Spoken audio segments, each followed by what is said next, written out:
So we're back. Energy Bites, episode 2. Brad Dad is here. John Calfan. Got my co-host, Bobby Nealon.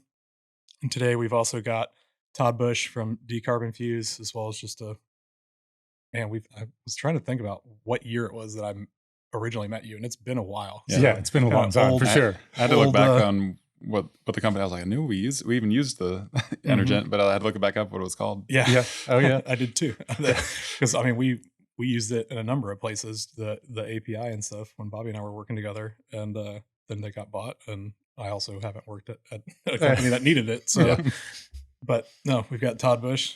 How's it? Thanks for joining us today. Yeah, thank you for the invitation, and definitely excited to talk about, there always we'll go back and forth on the data and AI side, and so interested to hear kind of what you guys are up to, as well as sharing a little bit about what I'm doing. Awesome. Yeah, absolutely. Go ahead and tell us a little bit about yourself. Where are you from? Kind of how'd you end up here today? Yeah. So let's see. So born in Colorado, grew up mostly in Dallas, and was interested kind of in technology and kind of information all along. Went to Texas A&M undergrad, focused mostly on information and operations management, and did a little bit of statistics. So that was kind of piqued my interest a little bit in that. And then out of school, I actually worked for a small software company first, just really focused more on the financial and banking side. And then met some people and got recruited into a consulting firm that was working a lot with Chevron.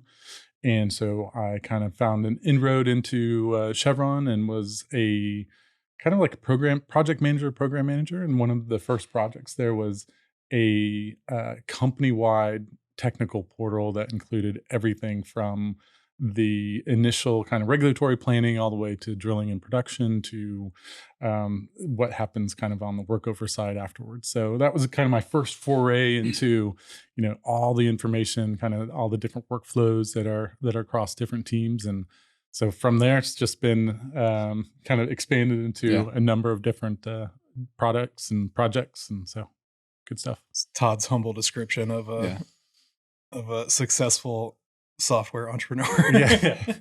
No, I mean, that's how we met. It had to be, I think, sometime around 13 or 14, 20 to 12, 13, 14-ish, where I think it was like a LinkedIn post or something. I came across Energent, and I was working for a frac company, and we needed, data about permits and completions, and frac focus had just kind of started back then. Wasn't, there was no requirements or anything around it back then. It was just a database. But yeah, what you guys ended up selling that to Westwood. Yeah. So started Energent with a friend, Boyd Skelton, and we basically looked at all of the kind of frac focus completion data. And at the time, the completion data wasn't very good. And this is 2013, right? Yeah. So we had a little mobile app out there that was for kind of the field guys, and we just felt like the oilfield service side was underserved, really, and ended up doing a lot of work for frac sand companies, logistics companies, financial institutions that were kind of looking at activity and trying to understand what completion trends were happening. And so we ended up going from just the typical regulatory side and bringing in all of that information to taking satellite data and trying to figure out, okay, could we actually observe when the rig is on site, when it leaves, what happens when a frac crew's on site? Can we detect kind of all that? And we had some pretty good success with that and launched another kind of product alongside Energent, where it was really focused more on just activity and derived kind of information that we could send to a number of different people. So when you get onto that, was it ever the goal to say compete with the IHSs or Enverus of the world? Or, I mean, because in a way it was, but then in other ways not. I mean, right. Yeah, we definitely wanted to not directly compete with them. I think one thing that we tried to do early on it was really trying to find the progressive companies that were, we need an API. We need to integrate this into all of our systems. So we had what I thought was a very simple kind of wellheader API that, didn't require you to download an entire database. It was RESTful. It was something that you could get by well name, by, API number, by operator, kind of all the basic things that you would expect from what we thought a typical kind of oil and gas information company should provide. So we did that, and then that led to probably even more kind of visualization tools, I would say, on integrating with Tableau, integrating with kind of Spotfire, Salesforce, kind of all down that path. And there's so many different workflows that you can kind of tap into. And we ended up working really more with the drilling contractors, the logistics companies, and those firms that were really interested in kind of how they could get insights into what operators were doing. Sure.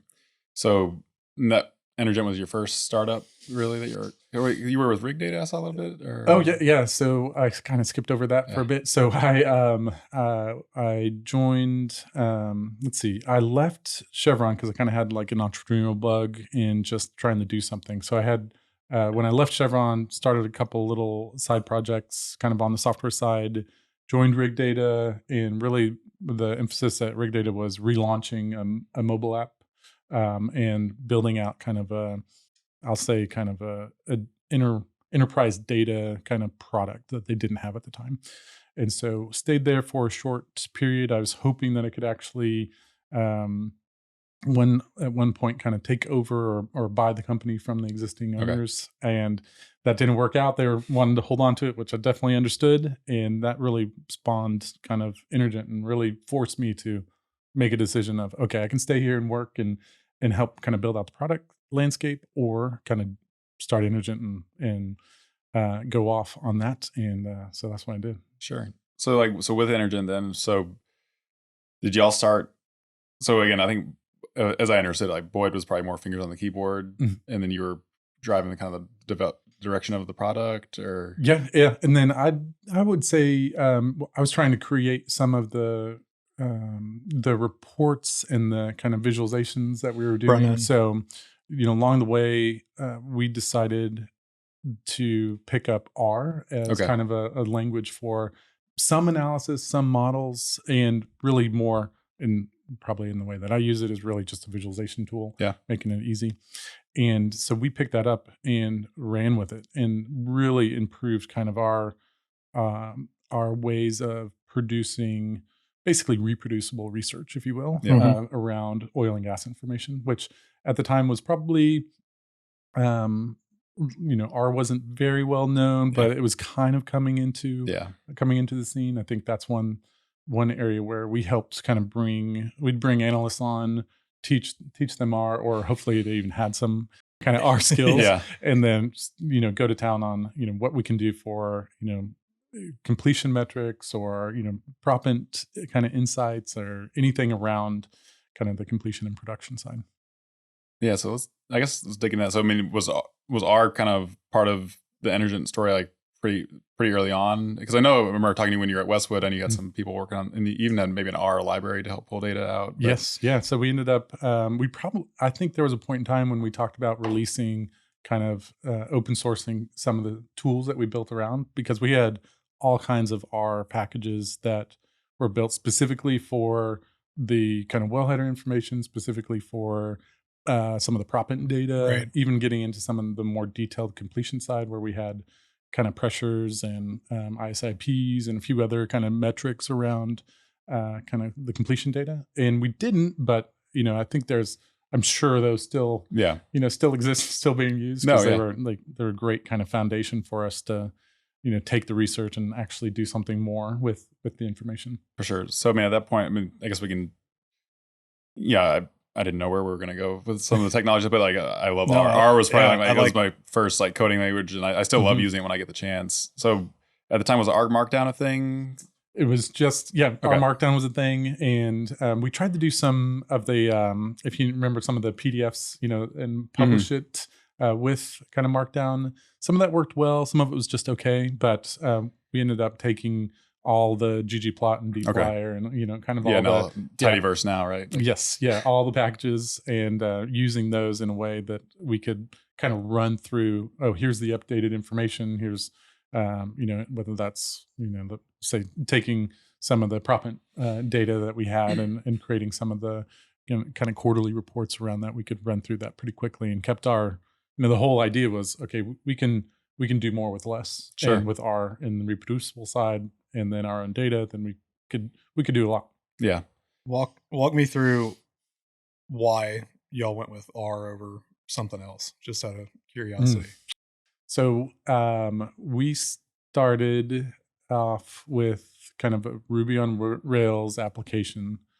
One of the decisions that we made early on was we wanted to do this with MongoDB and NoSQL instead of kind of a typical Postgres or Microsoft database or something like that, right? And that decision was a huge help in pushing us to be able to collect any type of information from any state regulatory body, from any EPA, or even some of the frac focus information. We would basically collect through MongoDB first, and then kind of rationalize it, if you will, a little bit, and then pull that down into R for the analysis. Yeah. And we started, I'm trying to think exactly where we started.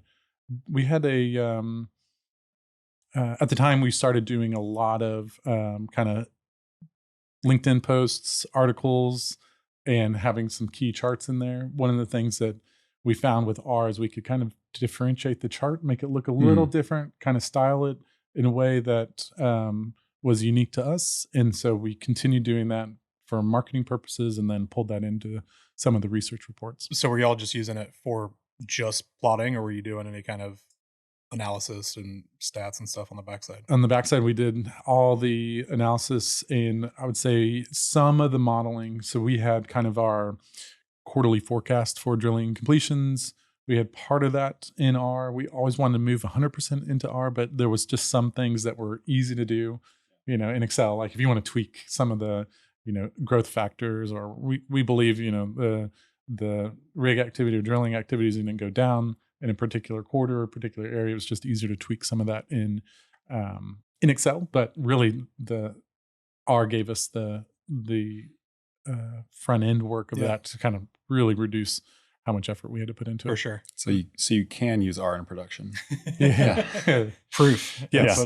Yes. The other quick question I want to ask there, because you mentioned something that I think all of us kind of generally understand, but I want to make sure that for kind of just the average user that they understand. You're talking about your decision to go with a unstructured database versus a structured database. Mm-hmm. What kind of went into that and why? And like thinking about this from a generalist perspective of like, okay, I know that I need a database because I'm going to be doing some analytics, analysis, whatever, basic stuff with our data. What do I need to think about, and why do I need to be looking at unstructured versus structured?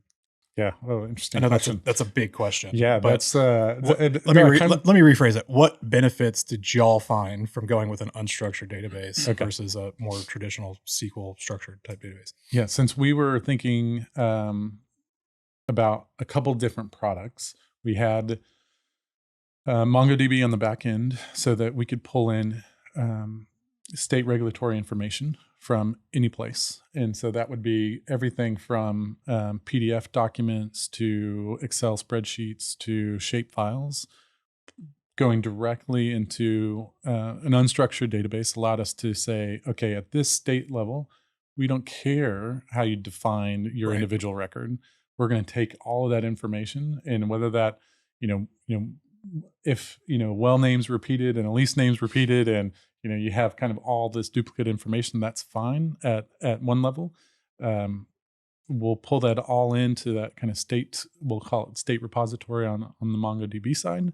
And then once we normalize it, then we can actually get to a structure, kind of our standard header. So it's almost like a staging layer, if you will, or almost like what a data lake would be. It's kind of like, it's kind of like our ETL layer, if you will. We just use that. So we had some Ruby programs that were all the gatherers that were basically pulling information, and there were a couple things where we connected directly to other other sources, but essentially pulling that in, and then within MongoDB, that allowed us to say, okay, if you wanted to then show that information through an application, we could do that, or we could show the normalized view. And so that allowed us to basically not have to do, in Ruby on Rails, it's called database migrations every time the relational database changes. So that allowed us to kind of prevent that whole step and just go directly to how we wanted to store the data and get access to it and then present it. And then from the R perspective, we could then use that normalized information. Or what often happened is like, oh, I want to dig into North Dakota. Show me what's happening in the, in the Bakken, or what's happening with some new mines, or, whatever it might be, that we were able to then go deep into that state repository and have all that information at our fingertips. Yeah. So y'all started Energent when? What year? So officially, I think it was 2013. Did a little bit of consulting. I think we incorporated in 2013 or 2014. Okay. And then y'all exited when? In 2017. So, I mean, that's a pretty quick turnaround in my opinion, Can't for be. an oil and gas energy Didn't feel that way. software. It did not feel like that. I'm sure in the trenches, especially because yeah. you got almost two downturn, or you got a downturn and a half. Almost, And a downturn and a half, Yeah. for sure. Yeah. And so like, I'll never forget, and Boyd and I always laugh about this, like some of our first customers, me driving through kind of Eagleford and talking to people that were using the mobile app, because we had that out in the field, and trying to figure out, okay, what steps do you really want to take? And some of those were large companies, but had kind of their districts, and others were really small companies. And so it was always an interesting kind of, get a different view of that once you got into the field. So from a infrastructure side, were y'all always on the cloud? Did you start off on the cloud? Yeah. Yeah, we started off with Heroku before they were acquired. Okay, yeah. Yep. And then MongoDB was an independent Was it their hosting. MongoDB Atlas, like the one that they host? So even before that, there was something called I'm going to forget the name of it. Not Compose, but something that was acquired by IBM. Okay. And then the MongoDB portion of that became the most expensive side of it. And so we believe at one point transferred over to, this is probably after we were acquired, but transferred over to somebody else, probably Mongo Atlas, to trying to reduce some of that cost. But that was years down the road. Right. Yeah. Who were you hosted on, or which cloud? Well, it was Heroku originally. Yeah, it was Heroku. And Heroku got bought by Salesforce, I believe. Yes. Yeah. But I mean, that's a great platform. I mean, just from being like, you can, there's even some really great stuff now, even create an API, Python, Mm-hmm. and just push it up and it works. Like, yes. And again, really abstracting those layers of complexity. Mm-hmm. They handle all the hosting and even some of the CI/CD for you if you want. Like, yes. Yeah. And so we would do things like if, we had a little special project or something with Heroku, you could spin up a Postgres database and then connect to that. We did some other things with AWS and connecting with some of the, once we got into production data, basically having kind of a direct connect to a public kind of production database on AWS. But primarily it was the core, I guess, was Heroku. So y'all had your exit at Energent. Mm-hmm. What are you working on now? Yeah. Tell me more. So let's see. The exit stayed at Westwood for 4 years, I guess. Yeah. And then left, and I knew I wanted to kind of go back and look at kind of some of the energy transition pieces. And so one of my early projects at Chevron was a CO2 flood. It was kind of like water alternating gas. WAG. WAG. And so we had a reservoir engineer that basically dealing with all of the CO2 buying and selling and trying to figure out how much water, how much CO2 they needed, and figuring out kind of that life cycle. Logistics of that must be really fun. Yeah. And I'm like, if you had one guess, how do you think that was being managed, right? Was it Excel and Access database? I was going to say Access, but same difference. So both of them. And so I'm impressed that you had any kind of database involved. I know. Very true. Yeah. So the Excel is a database type. Yeah. Yes. Yeah. So that was that was an interesting piece to me. And then obviously the some of the other projects I've worked on, I was like, okay, there's got to be a little bit more on the CO2 side that's not very well known. And so started digging into some of the other information that I knew about in different states for enhanced oil recovery and different CO2 floods, and started really doing more research around carbon capture. And so started Decarbonfuse basically here. How can I provide some insights into the information around carbon capture, hydrogen, and electrification? Because especially at Westwood, did a lot with emissions and electrifications for different frac fleets and companies that were looking at, okay, how do we reduce emissions, clean up operations, if you will. And so I took those kind of three categories and really started digging into the market, like who the players, projects, and now trying to figure out if there's enough kind of projects, enough spending to really warrant like a full-blown kind of tool around the screening of kind of carbon capture and hydrogen projects. So what kind of data workflow use cases is your like target customer looking for, right? And so a lot of it right now is screening. Like all these projects that have been announced, most of them are in the screening and feasibility stage. And so with screening, it's mostly all public information, right? And you have all your emission data. You have some well logs if you want to get into kind of the sequestration portion of it. With the kind of the offering that I have right now, it's really here. Let me take a look at all the emission sources in an area. Where are the proposed pipelines? What does that look like? And then what type of scenarios can you build off of that? And so go ahead. No, so I'm an operator. I want to get into sequestration because I just announced this giant carbon capture plant in the Permian, per se. Yep. I'm trying to figure out how to logistically make that work once I capture the carbon. That's kind of essentially where you would come in as far as, well, at least on the front end, right? When you're planning and doing all the logistics. Okay. And so is it just, are people looking at, I'm fairly uneducated on this in the details, so I'm curious, is it people looking at using existing pipeline infrastructure? Or are they trying to look at where they can build new pipeline infrastructure? What's all of the above? I think it's going to be pretty much all of the above. There's, I think, let's see, Tallgrass in kind of outside of the DJ, they're going to repurpose an existing one.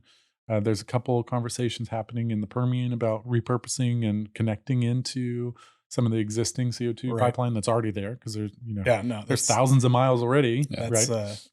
It makes so much sense in the Permian just because of the fact that they've been doing it there forever. And all the infrastructure's in place on top of the fact that it's one of the most prolific fields. So now you can increase your recoverable on top.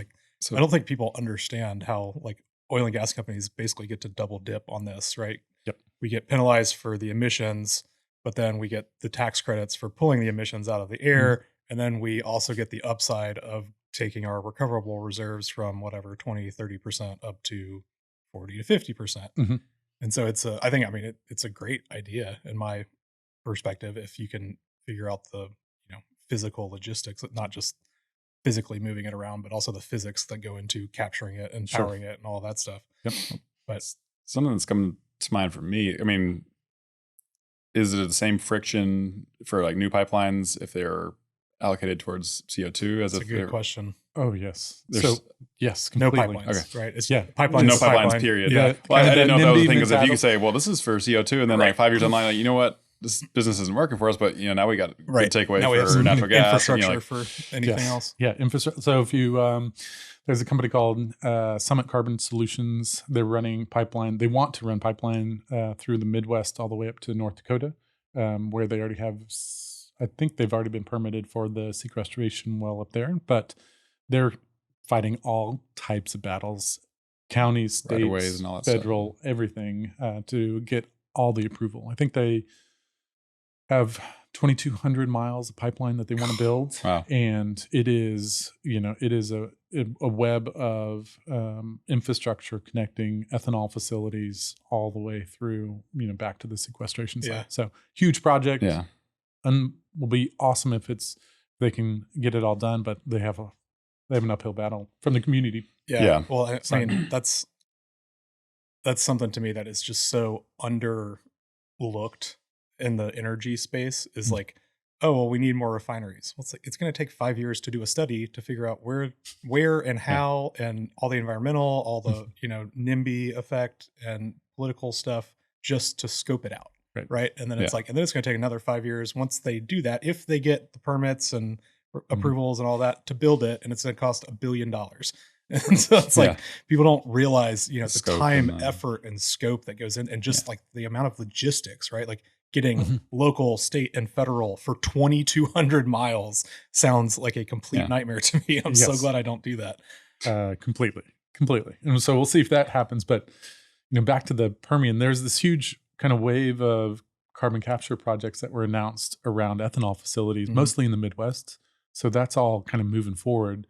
I think the Permian and natural gas, either I'll say kind of midstream companies in general, are kind of this next wave. And they kind of sit in a perfect situation where they have a lot of gathering facilities. Some might be have sizable emissions, and being able to capture that and then produce, cleaner natural gas, or even just take the credit, or even better, utilize it and go create kind of a sustainable aviation fuel or something else. There's some paths there that could be really interesting. Yeah. No, I mean, if you could figure out the power source piece on the carbon capture side, the rest, you could theoretically have zero in theory. I've never done the math on this, and I won't because it's above my pay grade. But you burn it, you capture the CO2, goes into the pipeline, goes back into the well that raises the reservoir pressure, aids in recovery, and it's just a closed loop system, right? Like there's potential that could exist someday, which is kind of wild. Machine. Almost. Yeah, exactly. Almost. So to kind of maybe steer it back a little more towards like the data and tech side, like so at Decarbonfuse, so are you aggregating data from all different kind of regulatory bodies? Sound like a lot of public data and everything. So back to some of the public information, that's all the EPA emissions data essentially, which is, there's a couple different sources within the EPA. So we did a couple things, and publicly most of this is available just on the site, right? So you can see all of the companies in energy and industrial in general in those sectors, pulling in a lot of the, say, sustainability reports. So what are what are they doing from a scope 1, scope 2, scope 3 emissions, and do they have any sustainability targets? And then going one layer down on the facility. So what type of facilities do they have? And kind of rated some of those facilities based on, this is the air quality is good, it's maybe high compared to others in the industry. And then really pulled in all the emissions data for the facility so that you can basically say, okay, I only care about natural gas facilities or fertilizer plants or cement plants or whatever. And I want to see what's available for CO2 infrastructure, what's available for maybe other partners. So that's where the screening part comes in, especially with companies that are looking at, maybe they're only interested in Wyoming. Right. So they can see kind of what that looks like, and basically provide kind of a single source for kind of all that information. Okay. So are you just kind of aggregating all the time, or are you doing it more project based for customers? And then like what kind of tools are you using to get that? So surprise, still Ruby. So all Ruby on Rails on the kind of the website. The scripts there's a couple kind of Python scripts in there. I'm trying to get like a little bit of Python experience. Like that's been a little bit of a headache, but this time around, I'm doing a little more of the kind of, I'll say, development work myself, just to get familiar with some new information. And then we're taking let's see, a handful of GIS tools Okay. and kind of relearning some of the kind of Mapbox functionality. So from the tool perspective, it is Ruby scripts, a couple Python scripts, pulling down data from, most of it's actually in shapefiles or CSVs, some kind of like tab delimited data, Yeah. and then aggregating that. And this time around, I'm trying to leverage Mapbox a little more, Yeah. and clean up the data and push it to Mapbox and then just visualize it on the front end. And so that's been a little bit easier to do versus where Mapbox was, when we started in Energent. So that's kind of that process, and that goes. We're basically doing that on a weekly basis. Okay. The most frequent. Some of that is on a monthly basis, and then there's some of the EPA data is only updated once a year. So Okay. kind of have to balance that out a little bit. And like the GIS data, are you landing that in like a Mongo, or do you have like a QGIS? I was going to ask you what DB you're using. Yeah, so this is where I've been getting some help on the QGIS side. Okay. To kind of normalize some of it. Can do some real simple kind of aggregating there as well, right? Before getting into Mapbox. And then what else I'm thinking more on the kind of the data and the integration piece. So we're basically doing all of that locally now, most of it locally. There's some that's being hosted kind of just AWS S3. So pulling it down, I have the raw data available, keeping it as is, and then processing it. So kind of our ETL layers a little bit local and a little bit in the cloud. Yeah. And then keeping all that together so I can move it into Mapbox, and then eventually we'll have some of the announced projects. So right now just focused on North America, but the announced projects are then in a Postgres database, which is updated essentially on a monitoring the news and announcements on a daily basis, and then kind of confirm everything on a weekly basis. Okay. Yeah. So can you speak to that? Because I'm assuming, I know a lot of people in the energy space are very familiar with Esri, like ArcGIS. Can you speak about QGIS and the benefits to it? I am a novice user on the GIS side, but I think one thing that I can do very quickly is pull in shapefiles, do some editing, do some kind of rationalizing of the data. So especially thinking of, there's a lot of functionality. If you open up Esri as a first time user, or even kind of, intermediate, you're probably going into, specific functions or specific things you do kind of every time, or maybe use some of the workflow tools. But with QGIS, basically, I'm using it as here, a little bit of data quality side, and then I also have another who I'd consider more kind of intermediate to advanced person that I know once I'm getting into some of the shapefiles, some of the different formats, that then can get some help on visualization within GIS, and I pass that off. But for me, as kind of I'll say even beginner user, it's a simple way to kind of get access to the information you need and get it on a map. Right? Yeah, and it's open source, right? Open source and free, and yeah. Runs on the Mac, and like I'm good. So, yeah, no, I think it's important for people to understand, because like again, if you just walk right into an operator your whole life and you just Esri, but then you don't realize how much your company's paying for that license. And even I think for us, we have Esri, but we've actually got a couple of people, engineers and stuff, that know how to use QGIS, and they can pull it in and do what they need to do, and we don't have to pay for another license of Esri, to do those simple kind of things. Yes. Oh, exactly. And I still use some of the Esri map kind of web services. So still plug into a couple of those, but I'd say on a routine basis, it's all kind of on QGIS. And have y'all looked at or done anything with needed to do anything with, say, is Postgres just kind of a serving layer? Because I know Postgres has PostGIS too, which is pretty powerful. Yeah, and I haven't used any of the PostGIS stuff yet. I know for a couple of people have recommended for building out kind of the scenarios and heat maps and different things. You can do some really kind of interesting things on the fly with PostGIS, but I haven't done any of that. Right now, kind of that visualization piece I pushed into Mapbox and Sure. kind of recreated some of the analysis with new layers. Yeah. Effectively. And just being an R guy, because we're here to nerd out on data. Have you used any of the GIS stuff within R, like the SF and all that? Yes. Although I have a little bit of a hard time with some of the more complex maps. Sure. I mean, I should say anything over kind of 3 or 4 layers and dealing with the scales within R. I feel like that breaks down a little bit. Yeah. But overall, like there's some basic maps that I think that have been really good, like kind of who's doing what for primacy, for example. That was a kind of nice, easy one to create in R, and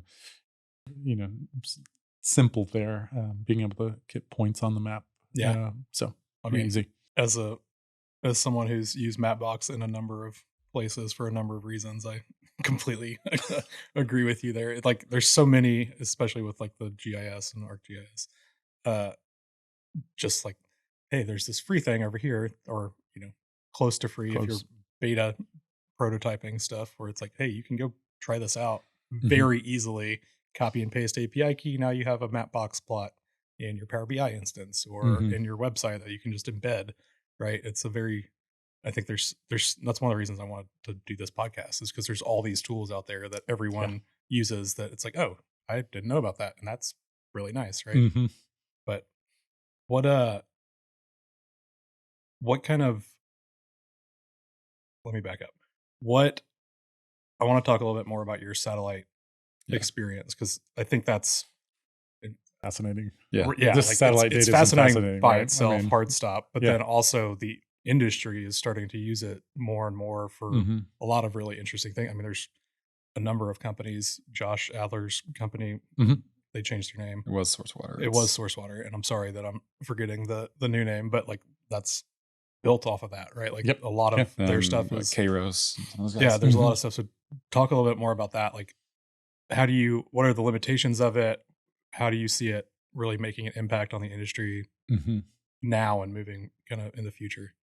I think one thing that we saw that was incredible was the acceleration of the number of satellites that were covering the globe in between 2017 when we were acquired to 2021, and even now, right? Yeah. The number of satellites is crazy. Yeah. Walk people through, just taking a step back, like, okay, what do we mean by satellite data?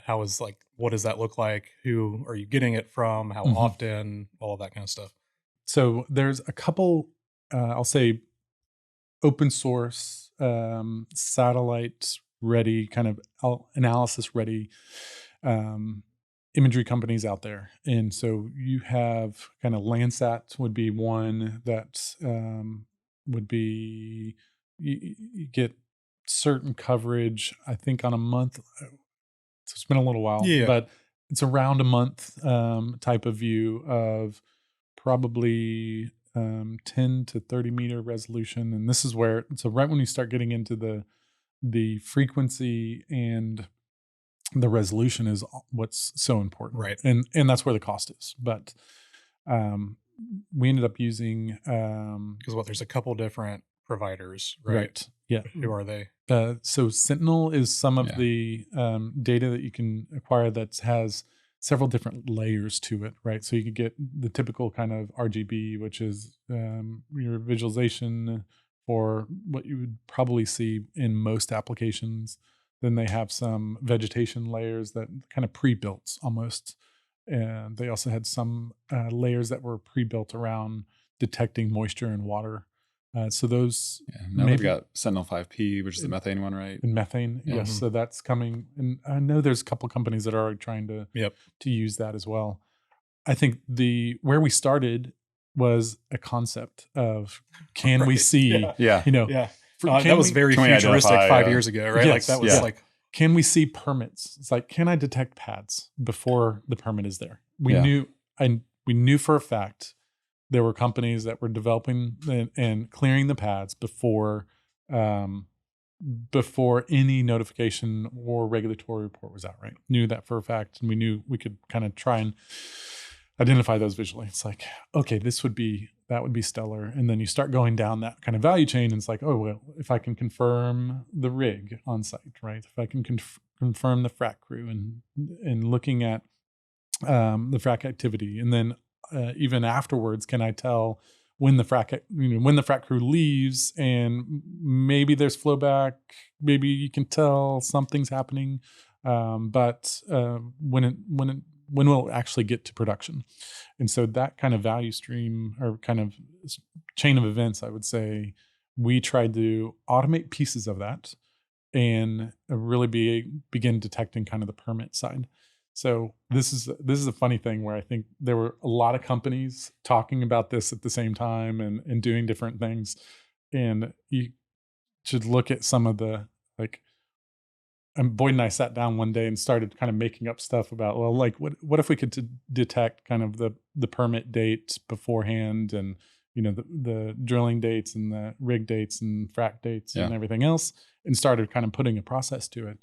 And so we set out, of course, started with the Permian, and he was able to do some pretty good, I'll say, machine learning around detecting the imagery, processing the imagery, looking at certain areas, and being able to see at least, okay, here's a pad, here's what it looks like. And then built a whole kind of processing slide to this, that we would essentially download the images, only the ones that we needed, and then do some automated work up front, but then it became a manual effort. And we ended up using some of our analysts to basically detect kind of what the rig looks like, what the frac crew looks like, and so forth. Did you use them to train a model as you went? Yep. Try and get it's probably serving two purposes. Like you're augmenting it, for your customers, but then also then you can take what they've kind of confirmed. And right. And when we were able to kind of scale that from the Permian to Eagle Ford to Haynesville to Bakken, and I think the DJ, and I'm trying to think if we ever got to Oklahoma, and we covered majority of the shale basins, but one of the things that we saw early on was it wasn't frequent enough, right? There was not enough imagery. And then all of a sudden, kind of year in, we moved from once per like 10 days to once daily, every 2 days, 3 days, and sometimes daily, which that was huge. Yeah. Well, but then that comes with a cost, right? Like, so that's my next question for you is, for people that are looking at or interested in satellite data, kind of talk about, the knobs that you can turn from the different providers, right? Because my understanding is it boils down to basically resolution and frequency, right? Exactly. So if you're looking for something like a pad being built that can be done in a short period, or a rig moving on location or whatever, you need much higher frequency data than, if you're monitoring the completion of a refinery or something like that. It's going to take years. Yes. Yeah. And so seeing the resolution, there's obviously what's available publicly, which is 10 meter, and then goes all the way down to what I've seen, I think, is 3 centimeter resolution, centimeters, which you can basically see the logo on the side of the truck. Yeah. Like, it's amazing. Also super expensive. Right. And so we ended up talking to a handful of companies that were already like in that space. I think what we saw is a lot of the imagery providers wanted to deliver some of the analytics and wanted to be able to be the source for that, but didn't really understand the nuances between, that's actually a frac crew maybe, but it's just trucks parked. Yeah.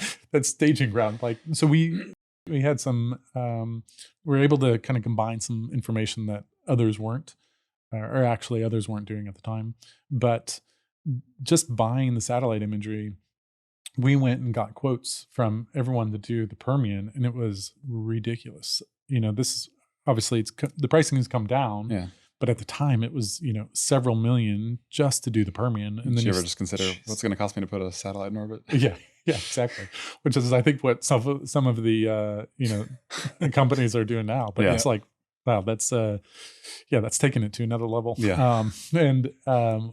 So we saw the value in it. We could produce some insights from it. We could see kind of the pad detection and some of that kind of work come in. But really I would say the true value of what we were producing was then all the way down the value stream of saying, okay, here's a frac crew. We can say, here's a frac crew that's consuming, call it, 2,500 tons a month type of deal, and then forecast out what the activity would be based on that frac crew. And then even further down the road, can you say that well is going to come online and be producing with better, more granular information kind of upfront. I was trying to get university lands on that. Yeah. I mean, because even just like you're saying, from the people doing work on the land before they're permitted to. I mean, would have been a big deal. Oh yeah. So, and just also knowing, because again, you got the rig data stuff, but the drilling does not mean production. That's, you got ducks now for a year or 2 years. I mean, like, but when someone's fracking, like I should expect, money coming in the door within, a month or so, give or take. So, yeah, but even back then we wanted to be able to buy based on smaller smaller areas. Right. And I think there's a startup now out of Austin or maybe Denver, Albedo, that is doing smaller areas, and they're focused on the commercial side.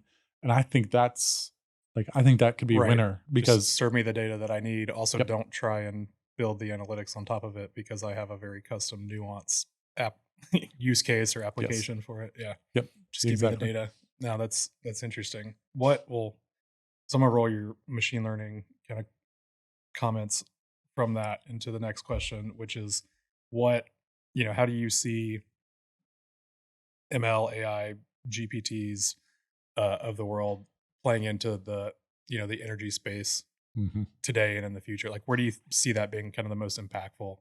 We can just pick GPT or insert your favorite ML kind of tool or platform, just to narrow it down. But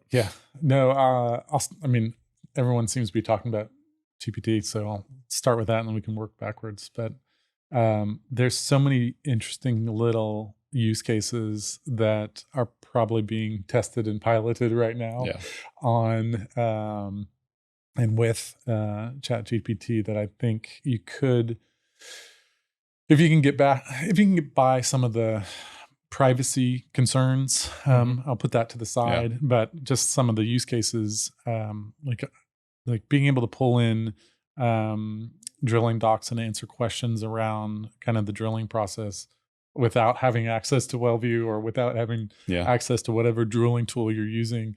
I think that is a unique kind of deal. And then especially talked to a company this week that is really developed a lot of, I'll say, kind of AI toolbox, if you will, targeted at oil and gas, maybe some healthcare, and they're just doing data discovery, right? Yeah. So what do I have? Right. What do I need? And then can I monetize any of that?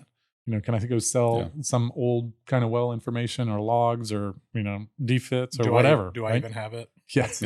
Yeah. And so seeing that kind of that data discovery angle, I think there's been so much talk about kind of data as an asset within oil and gas, but it is, it's hard to do. Yep. And you have so many different source kind of projects and different kind of workflows that are needed. But the AI side, I think what I like about ChatGPT and OpenAI is basically the API component to it. Yeah. So if I can use your kind of intelligence, combine it with my own data, and I can keep the data on my little vector database or whatever type of database, then I think that could be fascinating. Absolutely. Yeah. Do y'all have any kind of you have some kind of discoverability engine or something on your platform? Yeah. A little bit, but not something you could kind of plug into. Not yet plugging into scanning, I would say, kind of scanning sources and crawling different things. But internally, I could see somebody creating something and then pulling that into their own little database to then say, oh, here, this is what I need. I don't want to pay for this data again. Or I want to sell some information. It's like, oh, that's perfect. Yeah. Well, I mean, like even just, I say it's a basic use case. It's not a basic use case, but like discoverability, right? Like whether it's within a company of your own documents or on Reddit or on a mess, like whatever, Yeah. right? Like discoverability historically has been a very hard problem that, all the social media companies have figured out ways to, I guess you could say, solve, but their real intention is just you're keeping your time, not necessarily what you care about. Yeah. But I mean, that's a big thing, right? Like even with when you're talking about, the evolution of the internet, right? Like we went from forums or chat to forums, and now we're still using forums because Reddit is still huge. But even in that, like the discoverability part of it is such a key component, right? Because you want to serve the person that is using it exactly what they want. But if it's not, the old way of having to tag, put in tags or hashtags is basically the modern version of that now, right? But being able to do that with AI in the future, where it's just like it just knows, it knows everything that's in there, so it can find all of the missing pieces for you. It's pretty crazy. Yeah, I mean, I think someone talking about just how it's really going to disrupt like the Elastic searches and some of those in the world too. If they haven't bought into this, I mean, like it's going to wipe them out. I mean, like because now you can just run these LLMs like on internal things, and it's going to be so much more powerful and better than what people were already using those tools for. For sure. So. We've got like 5 more minutes. Just jump into the speed round. We can expand on. Let's do one. What's one piece of advice you'd give people either getting into the energy tech space or that are new to it? That are new to it. Don't do free pilots. That's a great piece of advice. Do a free pilot. But you say that, but I mean, I think it's also controversial. I mean, like there's plenty of people I think that see it the other way too. So yes, says the guy at the operator. I just want to point that out. No, I mean, like, I'm talking. I know somebody's on the software side that are on their side having decent luck with it, but at the same time, definitely want to hear your thoughts on it. Yeah. So I've just seen so many companies get stuck in this pilot mode. Yeah. And if you don't have a way to monetize that, then you're running takes resources. Yeah, you're running your opportunity kind of into the ground. So and just burning that cash, right? There's so many I would say smart and unique things that you can do within oil and gas, and especially the oil field, that will pay for solutions. So find that willingness to pay and then move that direction. So go work for the smaller operator that's willing to pay for the pilot instead of going to work for the big NOC or IOC that's going to take 3 years and lots of time and hand-holding. Yes. Because those sales cycles are very slow. That's still one of the biggest misconceptions that I see software companies coming from outside of the industry into the industry. Like, well, if we can get Shell, we're $1 billion company. It's like, it's going to take you 3 years and a long time. If you find the right person. Right. If you get in, lots of gatekeeping, lots of interviews, lots of hoop jumping, all of the insurance, all of the documentation, all of the security, or you could go talk to a smaller operator that doesn't have all that stuff, that is also willing to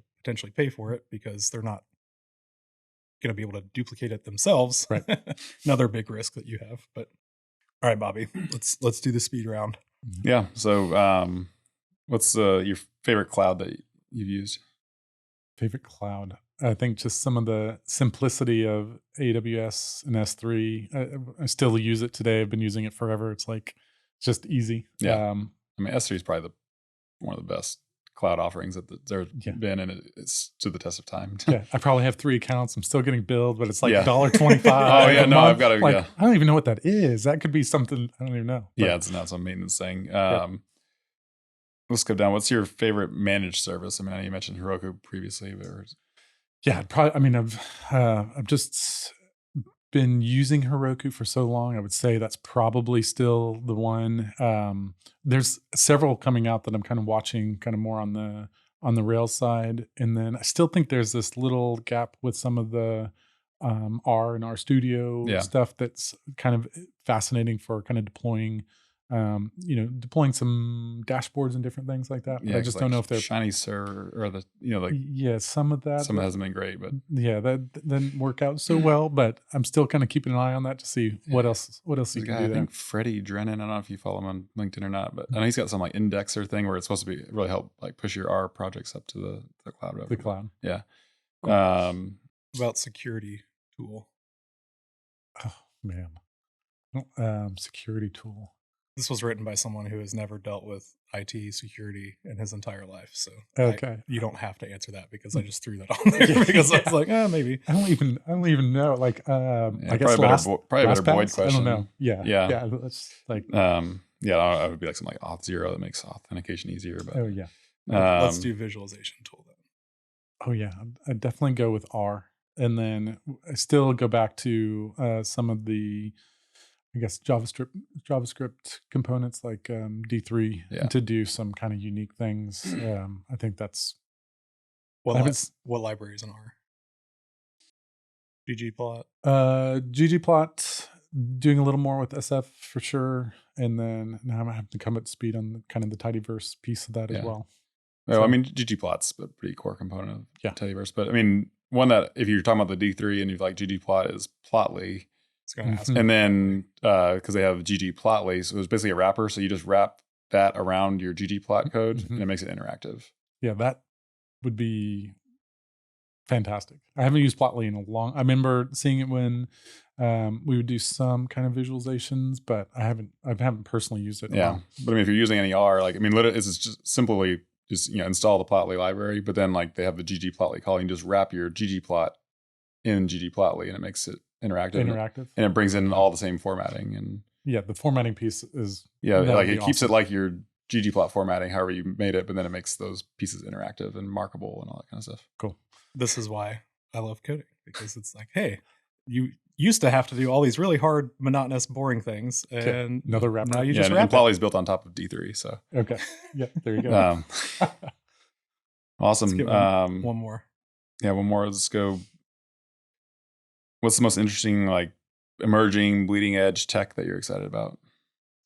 I'm trying to wrap my head around I mentioned a little bit, all the new vector databases. Okay. And that's just fascinating to me that like just in the last 4 months, there's probably 5 or 6 new ones that are out there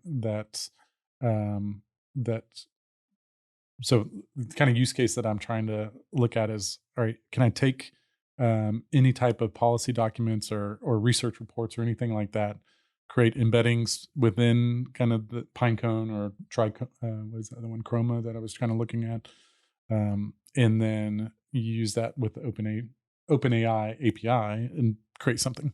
Okay, cool. So that's going to be like, that's fascinating to me right now. And getting it to work has been a little bit of a challenge. Like, but imagine that even like give it a year and people are going to make that so much easier, right? Better, like easier. Yes. But doing it now, like while the barrier to entry is higher, it provides more opportunity, right? So and just seeing, just trying to understand the technology side of it, kind of I don't know, blows my mind a little bit on the whole, like how it's turning it into vector and what that means and how the interpretation is happening and all that. But no, I mean, I've got some homework, so yeah. I'll be Wikipediaing that after we're done. It's the first time I've heard it, so I'm excited. That's no, I mean, at the end of the day, everything is basically built on or around some kind of database, right? And like, I don't feel like a lot of people respect that enough. The guy, I don't know, do any of y'all know the guy Corey Quinn? He's a cloud economist. The guy, he's got some really good stuff on AWS. He's pretty active on Twitter, but like he just points out like, oh, that's a database. That's Route 53 is a database. This is everything. Yes. CloudFront is a database. The internet is literally just a giant assortment of databases that have relationships to each other with a GUI on top of it. It's really like, if you really distill a lot of it down. Well, even what we were at that UT blockchain thing, and that one guy, Jimmy something, or like he's like, it's a bleeping database with rules, it just turned inside out, and it's just exposed to the public. It's like, well, every company should be a data business when it comes down to it, right? Absolutely. depending on your wells, your real-time information coming from that side, what you could do with it, what you want to do with it. Like, there's so many opportunities right there. And Excel is not a database, just for Yeah, the record. Just for clear. Yeah. Just for clarifying. Well, awesome. Well, no, Todd, it's always a pleasure talking to you, man. So Really Thanks. Appreciate it. Absolutely. Enjoyed it. Thanks, man. Yeah, you bet.